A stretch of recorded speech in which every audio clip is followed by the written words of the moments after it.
ശ്രീ ഡീൻ കുര്യാക്കോസ് നമുക്കൊപ്പം ചേരുകയാണ്, മീഡിയ വണിനൊപ്പം ചേരുകയാണ്. സർ, ഇടുക്കിയിലും കോട്ടയത്തും ഒക്കെ കനത്ത മഴ തുടരുകയാണ്. ഏത് തരത്തിലാണ് നമ്മൾ ഇടപെടുന്നത്? എങ്ങനെയാണ് രക്ഷാപ്രവർത്തനം പുരോഗമിക്കുന്നത്?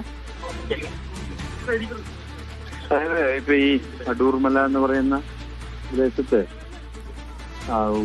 മറ്റേ ഉരുൾപൊട്ടലുണ്ടായ സ്ഥലത്താണ് ഇപ്പൊ ഞാൻ ഉള്ളത്.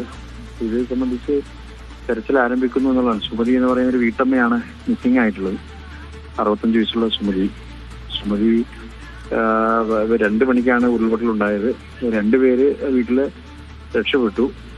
ജഗന്നാഥനായിട്ടുള്ള രവിയും അതോടൊപ്പം തന്നെ മകനായിട്ടുള്ള രതീഷ് സെന്റ് മേരീസ് ആശുപത്രിയിൽ ചികിത്സയിലാണ്. ഞങ്ങളെല്ലാവരും സംഭവ സ്ഥലത്തുണ്ട്. ഇപ്പൊ JCB, ഹിറ്റാച്ചി ഉൾപ്പെടെയുള്ള യന്ത്ര സാമഗ്രിയിൽ വന്നാൽ ഉടനെ തന്നെ തെരച്ചിൽ അതിന്റെ ഒരു പൂർണ്ണസ്ഥായിലേക്ക് കൊണ്ടുവരാൻ പറ്റുമെന്നുള്ളതാണ്.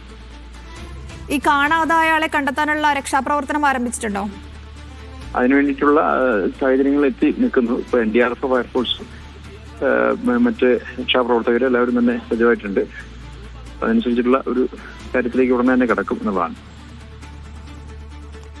നിലവിലെ സാഹചര്യം അനുസരിച്ച് പലയിടത്തും വെള്ളം കയറിയിട്ടുണ്ട്, ഉരുൾപൊട്ടൽ ഉണ്ടായിട്ടുണ്ട്, ഒരുപാട് ആളുകളെ മാറ്റിപ്പാർപ്പിക്കേണ്ട ഒരു സാഹചര്യം കൂടിയുണ്ട്. ആ തരത്തിലുള്ള തയ്യാറെടുപ്പുകളൊക്കെ എടുത്തിട്ടുണ്ട് എന്നുള്ള ഒരു ഉറപ്പ് വരുത്തിയിട്ടുണ്ടോ? അത് നിലവിലിപ്പോൾ ഇന്നലെ രാത്രി 9:30 മണി മുതലാണ് ഇപ്പൊ ഇടുക്കി ജില്ലയിൽ ഇപ്പൊ തൊടുപുഴ താലൂക്കിലാണ് ഏറ്റവും കൂടുതലും പറയപ്പെടുന്നത് പോലെയുള്ള ഈ മഴ ശക്തി പ്രാപിച്ചത്. മഴ ശക്തി പ്രാപിക്കുന്നതനുസരിച്ച് ഇപ്പൊ നമ്മുടെ ദുരിതാശ്വാസ ക്യാമ്പുകൾ അതോടൊപ്പം തന്നെ മറ്റു സജ്ജീകരണങ്ങളൊക്കെ ആയിക്കൂടി വരുന്നതിന് വേണ്ടിയിട്ടുള്ള ഒരു സംഗതി എല്ലാം നേരത്തെ തന്നെ ക്രമീകരണങ്ങളൊക്കെ ആയതാണ്. അപ്പൊ അതനുസരിച്ചിട്ടുള്ള കാര്യങ്ങൾ ഉണ്ടാവും.